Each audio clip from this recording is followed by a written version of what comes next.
Mimi nilikuwa siku moja nimeingia serikali hii ya Dr. William Samoei Ruto, and I found him to be a very easy guy. Hana pressure. Mimi naingia very comfortably, napiga naye story, hakuna pressure. Sasa siku moja nimekuja hapa, mnanijua mimi na mambo yangu, sio? Sina mambo yangu mimi. Mimi lazima nimpige topa na kofia zangu zile zima nzidunge, sio? So siku nyingine nilivaa kofia nikaingia hapo. Nikasalimia, Your Excellency. Kwa mtu mmoja hata nikujie juu. Wewe ni waziri, utavaa vipi kofia? Nikamwangalia huyu, vipi huyu? Yaani katika yote ameona kofia. Yaani nikasema huyu ni deal naye nini? Alafu nikaangalia boss. Sasa sikio niko na boss. Kaangalia president ananiambia tu, calm down man. Wachana hii story. Ladies and gentlemen, who is Farouk Bet? That is Ali Hassan Joho also saying that one time Farouk Bet almost harassed him. That's a clear indication that Farouk Bet is a no joke.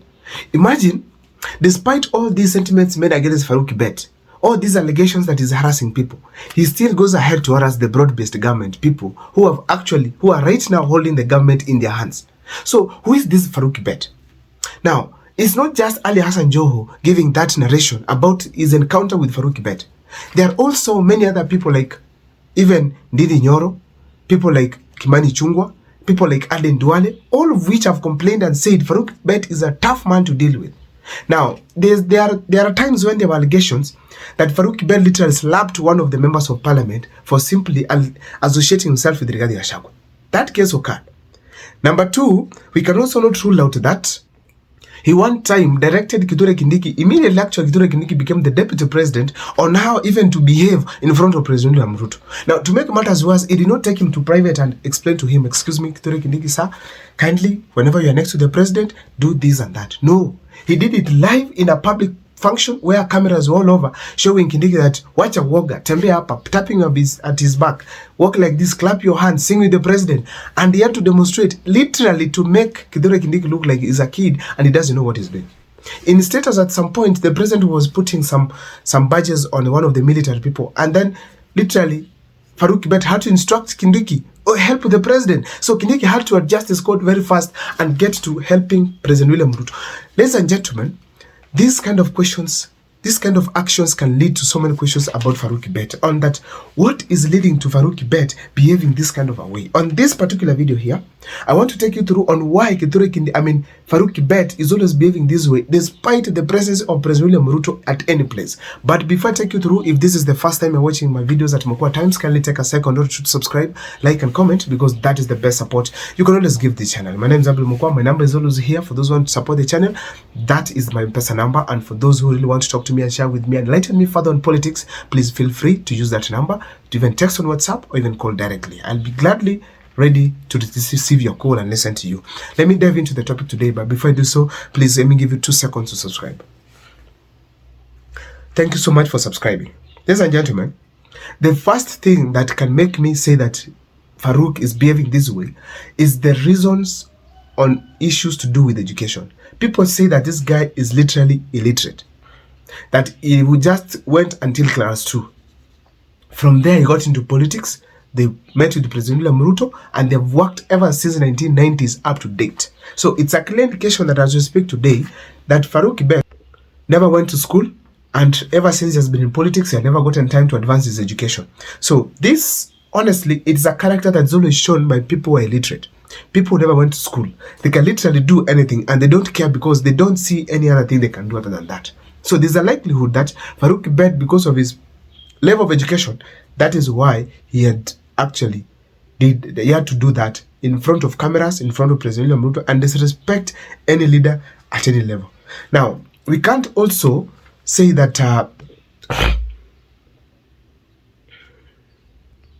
we can't also rule it out that the power that these people are enjoying when in power, like in government, is the PA of the president, they cannot influence the way he behaves. Probably can feel all powerful and be able to do some of these things just without caring what this person thinks about or what is the impact about it. So the power they have can make him actually literally behave the way he's behaving. I'm telling you, people call him Sir Farouk. People have called him His Excellency. People have called him so many names. MPs listen to him. He speaks last in functions. Instructs Kindiki. In case here, Kindiki was just standing politely in a podium. He came literally, just rushed him and he was instructing him to do one or two things.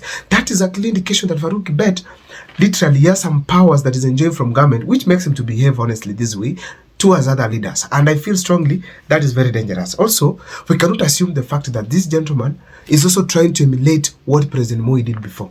He had so many powerful people around him like Nicholas Biwott. So many people who are fallen right now. So he probably saw these people became wealthy. These people became very successful politically. They were able to sustain President President Moi for 24 years. Now that for me, able to sustain William Ruto until 10 years and even more, I have to behave this way and that way. And probably that is what he's doing. And most of these moves that are being done across, it's also having some signs of Farouk Bet being present. Remember one thing, that Farouk Bet, one of the people who really undermined Raila Amolo Odinga, it is Farouk Bet. He literally said at some function that Raila Amolo Odinga usidhani tunakuogopa. Hata hii AU tunakupeleka, usidhani tunakuogopa. So that was a clear indication that he was careless, but the fact is, he's also trying to behave like other leaders that were under President Moi so that they can be able to propel William Ruto to greater heights. Now, also, another reason that I have for the behavior of Farouk Bet, it is the fact that William Ruto, the president, is encouraging this behavior and probably is instructing him to behave that way now and then. Now, as we speak today, all these behaviors of Farouk Bet are more conspicuous when President William Ruto is present. In public functions, we see Farouk Bet right behind President William Ruto.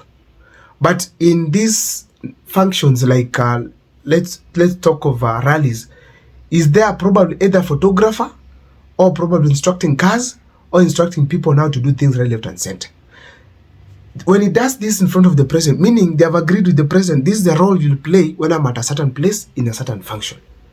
So therefore, President William Ruto is the major reason as to why Farouk Bet is going rough to all leaders around him. And probably has not only been able to harass Raila Amolo Odinga, but all other leaders around President William Ruto, they have faced the consequence of Farouk Bet. Ladies and gentlemen, Farouk Bet has comfortably taken that culture to be normal because he knows there's nobody who will question him. If you listen to the speech of Ali Hassan Joho, you can clearly tell that Farouk Bet did not feel ashamed of talking to Ali Hassan Joho in front of the president until the president was able to notice that Ali Hassan Joho has been hurt. He has felt somehow bad about this statement of Farouk Bet. And now he had to actually tell Hassan Joho, calm down, bro. Now, when it goes to Farouk Bet, I am sure that I'm imagining how that room was. Huyo ni nani anakuja hapa na amevaa kofia kwa rais? I'm imagining rais is seated there, Farouk Bet is standing there and is instructing Ali Hassan Joho. And then Hassan Joho pauses a bit, looks at Farouk Bet, and then looks at the president. Then the president is like, cool down. So Farouk Bet at that point, he did not feel that I've done something wrong, or maybe at this point, I need to probably feel sorry for this guy. No. Farouk Bet was normal. After that, they greeted, he walked out, probably tapped Ali Hassan Joho's back and told him, usijali, in kawaida. And then he left the room, or maybe stayed there as they should. Ladies and gentlemen, I'm telling you, this behavior will go on until 2027 or even beyond. Now, also, another thing I cannot be able actually to rule out is that these people have been having, William Ruto and Farouk Bet have been having a long relationship, worked together, and you can say comfortably that Farouk Bet is one of the richest people we have in the country because he also owns choppers, and that is a clear indication that he has grown under President William Ruto to become who he is now. So he can do anything to protect him. People say that when he was in Karen, to see William Ruto, the problem was not William Ruto. The problem with Farouk Bet. He can make you wait somewhere until you be like, what is this that I'm doing? I don't know what's your take on Farouk Bet's behavior, but is this what we can encourage amongst our peers of the leaders? But of course, we can also take it lower and say that most of the peers behave this way. It's only that there are low levels. In that you find a peer, you want to talk to him. And you want to talk to the leader, maybe he's an MP. The PA can really make you wait there for hours, even fail to see the MP, or even schedule you another day, sees you as an important and a useless person. So it becomes difficult to see most of these leaders because of peers. But let me see in the comment section what you think about Farouk Kibet's behavior. My name is Abel Mukwa. Don't forget to subscribe. Please share with me in the comment section.